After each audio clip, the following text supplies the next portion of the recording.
There are moments when you perceive things others completely miss.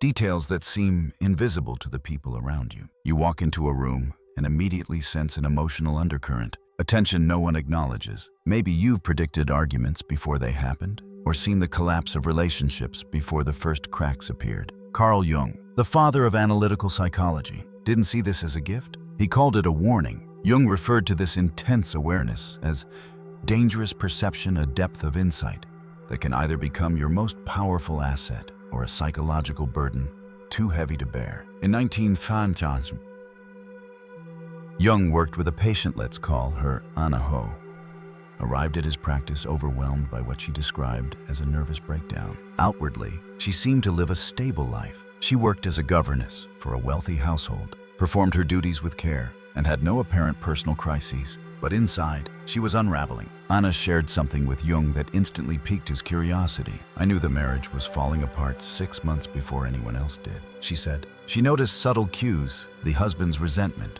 and how he gripped his fork, the wife's hopelessness embedded in the spaces between her words. And when she gently tried to ask if everything was okay, they looked at her as though she had lost her mind. Her predictions came true, first an affair, then a divorce. But instead of validation, Anna felt worse. She confessed to Jung, "It's happening everywhere now. I see things people don't. My friend's business failure, my sister's depression, I see it all in gestures, in silences, in the way flowers are arranged." Her perception wasn't just accurate, it was consuming. This, Jung recognized, was what he called the perception crisis, a tipping point, where your ability to read emotional patterns, social dynamics, and hidden truths becomes a threat to your mental well-being. It's not that what you see is wrong, it's that you see too much, too often, with no off switch. Jung knew this intimately. During his own psychological descent between 1913 and 1916, he was overwhelmed by a flood of unconscious content. He could sense people's inner shadows, their psychological projections, their unspoken motivations. It was both enlightening and unbearable. He documented in his journal, "To see clearly is to see too much." The unconscious begins to speak, and once you hear its language, there is no return to ignorance. Modern neuroscience has since confirmed what Jung intuited. Dr. Elaine Aron's work on highly sensitive people, HSPs, shows that around 20% of the population is wired for heightened sensory processing. These individuals don't just notice more, they process more deeply. Brain imaging reveals that HSPs activate regions related to awareness and planning far more than the average brain. So while you're taking in subtle emotional data, your mind is simultaneously strategizing what to do with it. This constant mental processing creates emotional and neurological fatigue. Even more revealing, research shows that HSPs experience pain regions of the brain lighting up when they witness another person suffering. That means they're not just empathizing, they're neurologically feeling the pain as if it were their own. Anna wasn't delusional. Her brain was functioning at a level of perceptual sensitivity that few could understand, let alone validate. If you've ever thought, "I see too much," you're not alone. But Jung's work makes one thing clear. Recognizing this perceptual intensity is only the beginning. He identified 7 specific ways this capacity shows up in people, and understanding how it functions is what determines whether it breaks you or makes you. The first of Jung's 7 signs is what he termed affective perception, the capacity to perceive emotional truths that others bury beneath social masks. This isn't mere intuition or guesswork. It's rapid, subconscious pattern recognition. You step into a meeting and immediately know who's harboring resentment, even though everyone is smiling and nodding politely. Someone says they're fine, but you can hear the collapse behind their voice. You meet a couple for the first time, and within minutes, you can sense the emotional imbalance between them. This perceptual style can make you feel like a human lie detector, tuned in to emotions others are actively ignoring or concealing. Friedrich Nietzsche experienced this deeply. His personal letters reveal an uncanny ability to detect hidden psychological states. After a short encounter, he once wrote of a colleague, "He speaks of joy, but I hear despair in his laughter." Months later, that same colleague suffered a psychological breakdown. Nietzsche, though eerily accurate, was often crushed by his own perceptiveness. He couldn't engage socially without noticing the pain. People pretended didn't exist. What he saw wasn't wrong, but constantly seeing through others eroded his sense of peace and made connection feel impossible. When effective perception is integrated, it becomes a powerful advantage. You gain intuitive insight in fields where human dynamics matter: leadership, negotiation, therapy, even creative collaboration. You can sense tension before it erupts into conflict, understand motivations that aren't stated out loud, and provide insight others didn't know they needed. But when it's unintegrated, it becomes overwhelming. You absorb unspoken pain without filter, carrying emotional burdens that aren't yours. Over time, this erodes your psychological boundaries and can lead to burnout, anxiety, and emotional exhaustion. The second sign is synthetic perception, the ability to see patterns and where they're headed, even before the pattern becomes clear to others. This is what people often describe as foresight, or a sixth sense, but it's rooted in cognitive synthesis. You sense that a relationship is failing before the first real fight. You know a business is on the brink of collapse before any layoffs are announced. You understand someone's likely choices long before they make them, not because you're psychic, but because your brain is excellent at forecasting based on minute cues. Nikola Tesla embodied this perceptual style. He envisioned entire technology's electrical grids, renewable energy, wireless communication, long before they were technically feasible. He saw the future in the present patterns, but this gift came at a cost. Tesla often felt like a stranger in his own time. His journals reveal the loneliness of seeing what others couldn't comprehend. He once described himself as a visitor from the future. That wasn't a boast, it was an expression of the existential isolation that often accompanies this level of insight. Modern research backs this up. People with advanced pattern recognition often report a sense of alienation. Psychologists call this existential isolation, the feeling of being fundamentally alone because others can't validate what you perceive. Integrated, this capacity is brilliant for strategic thinking, trend analysis, and risk management. You'll always be ahead of the curve, but without support, it can make you feel like a prophet no one listens to, until your predictions come true, and even then, they may resent you for being right.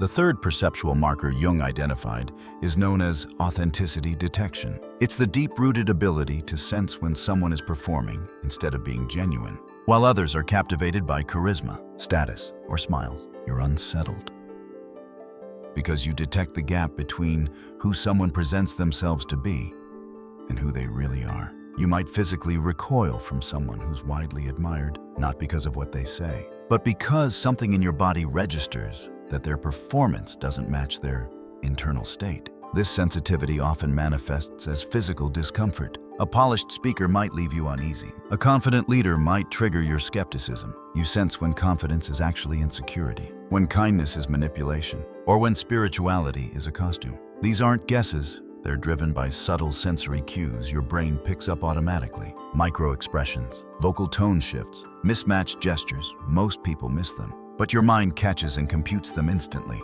Carl Jung wrestled deeply with this gift. After his dramatic split from Sigmund Freud, he found himself unable to engage in professional events. I saw everyone's persona too clearly. He wrote, they'd forgotten there were real people beneath their roles. It was like watching actors who no longer knew they were acting. For Jung, this sensitivity wasn't just inconvenient.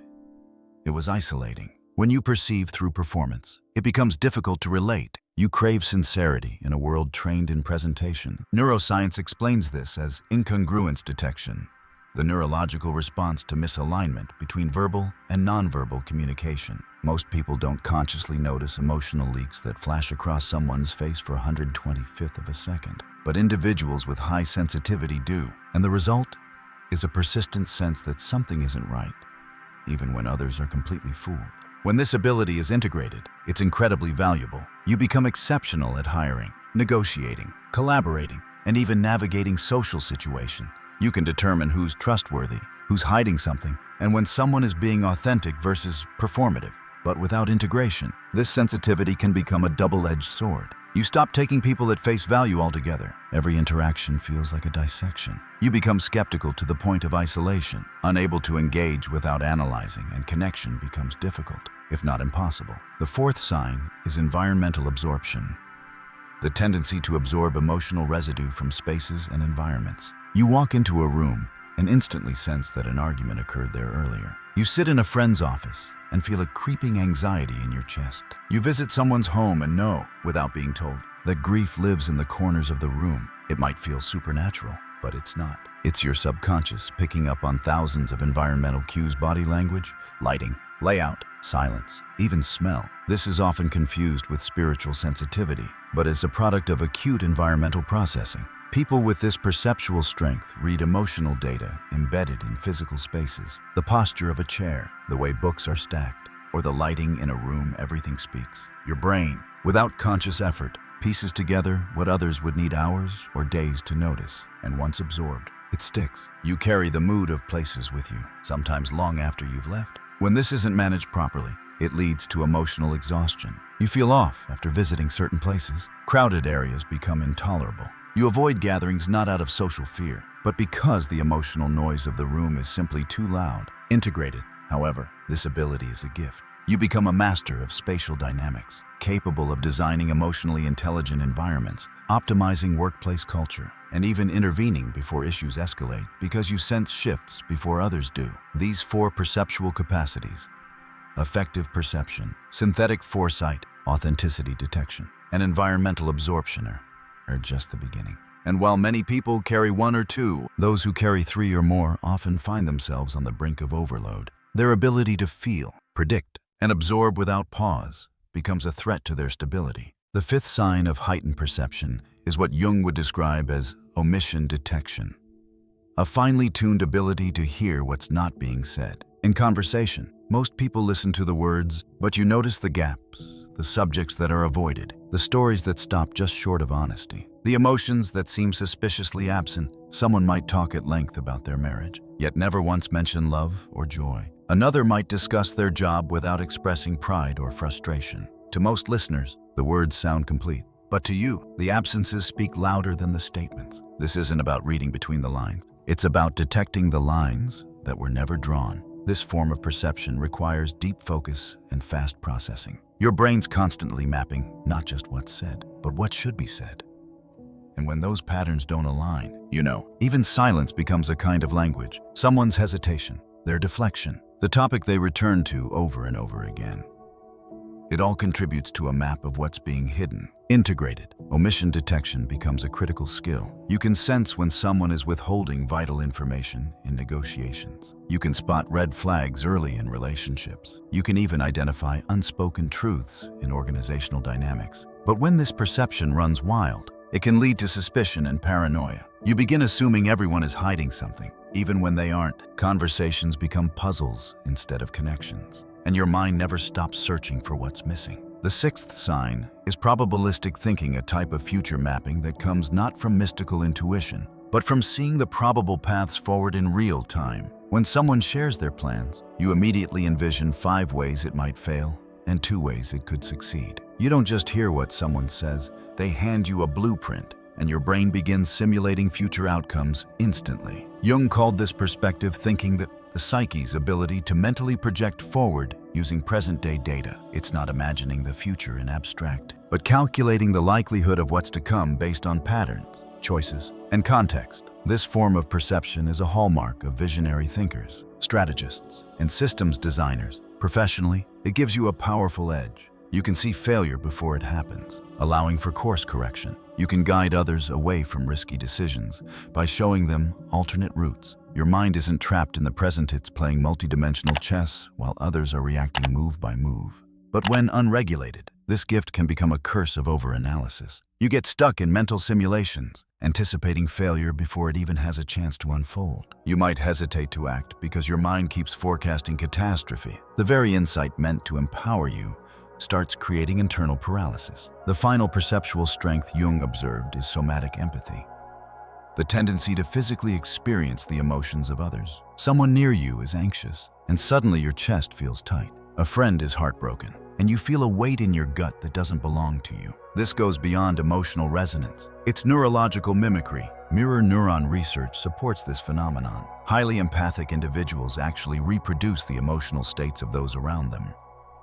Your brain doesn't just recognize their sadness or fear, it embodies it. For those with somatic empathy, the boundary between self and other becomes porous. Being around people becomes a physical experience. You carry others' emotional states in your body, sometimes without realizing it. After spending time with certain people, you might feel drained, heavy, or inexplicably tense. This is not imagination, it's your nervous system mirroring theirs. When this sensitivity is integrated, it becomes a powerful diagnostic tool. Therapists, healers, even teachers with this ability can feel what others are feeling before it's verbalized, allowing them to respond with deep precision. But unfiltered, this can lead to emotional entanglement. You struggle to differentiate your own state from others. You're overwhelmed in crowded spaces, feel the emotional residue of phone calls or texts, and often can explain why you're anxious or tired. When combined emission detection, probabilistic thinking, and somatic empathy, these perceptual skills form a web of hyper-awareness. And while each has its strength, carrying 5 or more of these traits without integration can feel like living without skin, constantly raw to the world.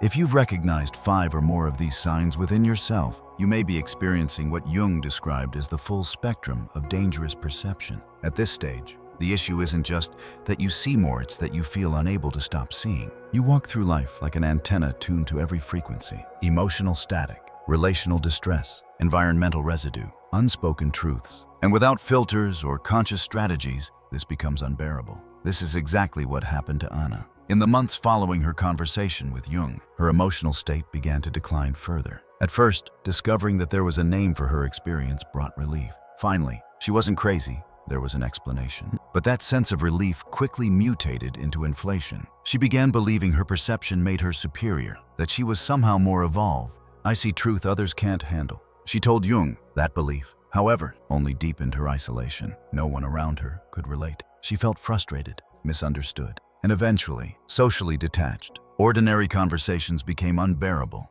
because they lacked depth or awareness. She withdrew not out of preference, but out of a sense of futility. Why connect if people can't meet you where you are? And then came the overwhelm. With no off switch, perception became pure noise. She was drowning in what she saw. Every unresolved emotion, every hidden dynamic, every subtle signal. There was too much to process, too many layers, and no way to categorize or prioritize them. Eventually, Anna couldn't leave her room. The outside world became a flood of perception she had no capacity to handle. Her nervous system was on edge constantly. She developed anxiety, insomnia, and a fear that stepping outside would expose her to more emotional overload than she could bear. Jung had known this kind of crisis himself. During his own breakdown, he wrote, "I stood at the edge of madness, seeing so clearly into the unconscious that I feared I would fall in and never return." But unlike many others, Jung didn't collapse. He developed something more valuable: integration techniques. And when he taught them to Anna, everything began to change.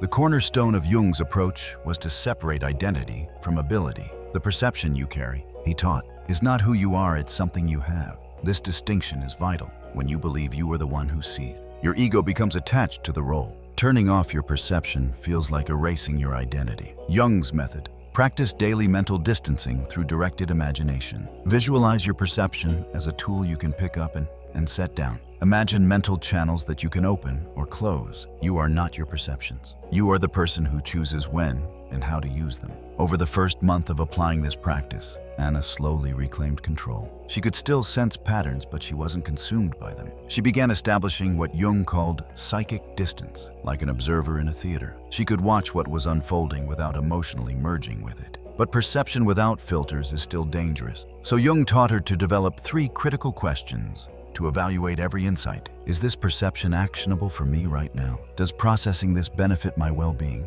or does it drain me? Is this my responsibility to address or someone else's journey to discover? If the answer to all 3 was no, the practice was to consciously let go, not suppress, but release. Jung called this selective engagement. You can notice someone's hidden anxiety without making it your project. You can sense a couple's declining marriage without inserting yourself into their drama. It's not avoidance, it is sovereignty. With these tools, Anna began to filter what she allowed herself to process, and as her filters sharpened, she regained emotional energy. She could attend a dinner party without absorbing every unspoken tension. She could walk into a room and not be crushed by the emotional echoes living in the walls. By her 6th month of working with Jung, Anna had gained a solid grasp of differentiation and filtration. But something was still missing: expression. Jung warned that unexpressed perception doesn't vanish. It accumulates in the psyche like pressure in a sealed container. Without healthy outlets, that pressure leads to emotional implosion or physical symptoms. So the next step in her integration was giving voice to what she perceived privately and selectively. Jung encouraged Anna to engage in non-judgmental journaling. Each night, she wrote down what she noticed during the day: patterns, feelings, moments of dissonance, without trying to fix them or draw conclusions. It wasn't about analysis. It was about release. She also began painting her perceptions, turning abstract emotional energies into shapes and color. These practices served as psychic decompression, releasing what she no longer needed to carry. Jung also advised selective sharing, not with everyone, but with one or two trusted individuals who could hold her insights without minimizing or misunderstanding them. But integration wasn't just about expressing perception. It was about controlling it. Jung introduced a concept Anna called perceptual gears, a framework that allowed her to intentionally shift the level of engagement with her surroundings. Instead of being stuck in high alert mode all the time, she began training her mind to operate at different perceptual intensities. Gear 1. Baseline awareness. Functioning in society without actively reading deeper dynamics, reserved for casual socializing, shopping, errands, low-stakes environments. Gear 2. Engaged perception, selectively noticing patterns when relevant, used in meetings, friendships, and moderate complexity situations. Gear 3. Deep analysis, full perceptual activation for professional or therapeutic work, creative insight, or strategic forecasting. Gear 4. Integration mode. Quiet time spent processing what she had perceived, using journaling, reflection, or discussion. By shifting gears consciously, Anna stopped being at the mercy of her perceptual abilities. She could go to a social event in Gear 1, step into a coaching session in Gear 3, then move to Gear 4 that evening to reflect and release. She no longer had to be on all the time. This alone transformed her daily experience from overwhelming to manageable. Soon after, an opportunity came her way. A consulting role at a family-owned business, struggling with internal dysfunction. Armed with her new tools, Anna approached the situation with intentional perception. Within 2 weeks, she identified 3 core conflicts poisoning the company culture. She sensed that the CEO's son, praised by all, was embezzling funds. She noted which employees were preparing to resign, simply by observing their shift in behavior and avoidance patterns. But this time, she didn't rush to speak. She took notes, gathered evidence, and practiced strategic application. When she presented her findings, she did so with clarity, professionalism, and data to support her insights. The company launched an investigation, confirmed her perceptions, and responded swiftly. The CEO's son was removed. Toxic dynamics were addressed. Anna wasn't seen as dramatic or intuitive, she was seen as essential. Her perception, once a private torment, had become a strategic asset. Yet Jung warned her, integration isn't the end of the journey. Even with all the tools in place, one element is crucial for long-term stability: community. You can't hold this level of perception alone forever. You need mirrors, people who see like you see, who validate your experiences without doubting your sanity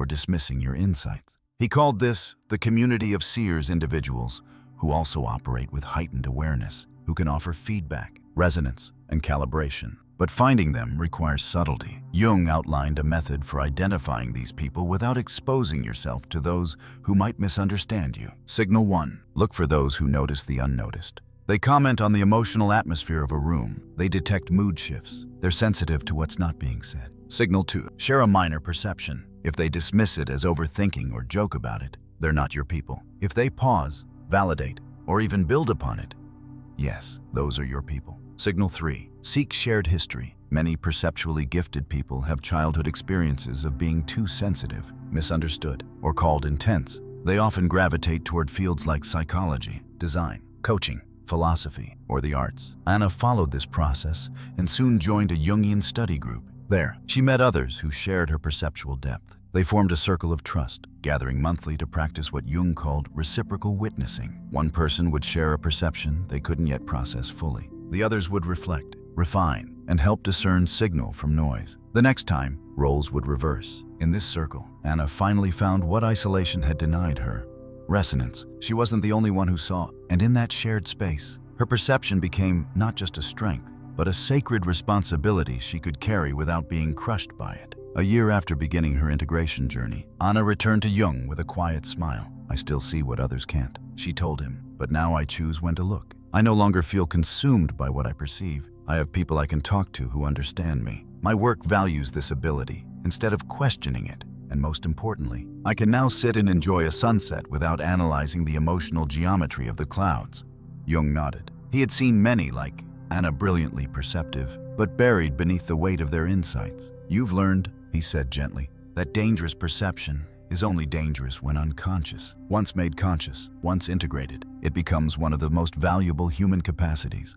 And that is the essence of this message. These 7 signs: effective perception, synthetic foresight, authenticity detection, Environmental absorption, omission detection, probabilistic thinking, and somatic empathy aren't flaws. They aren't symptoms of dysfunction. They are signals that you operate on a perceptual level most people simply aren't built for. But the cost of such perception is high unless you choose integration. You must learn to manage your awareness, build filters, find outlets for expression, calibrate your mind, and, above all, find others who see as you do. Isolation amplifies the burden. Community dissolves it into wisdom. So if you find yourself overwhelmed by what you notice, if your inner world is teeming with signals, shadows, and stories no one else can name, know this: you're not alone, you're not broken, and you're not doomed. You are perceptive, deeply so, and that means you have a choice. You can let your perception consume you, or you can integrate it, refine it, and use it with purpose. Because when used wisely, what once made you feel alien becomes your greatest gift. Thanks for watching. If this resonated with you, don't forget to like, share, and subscribe to our channel. Your support helps us create more content that explores the depths of psychology and human potential.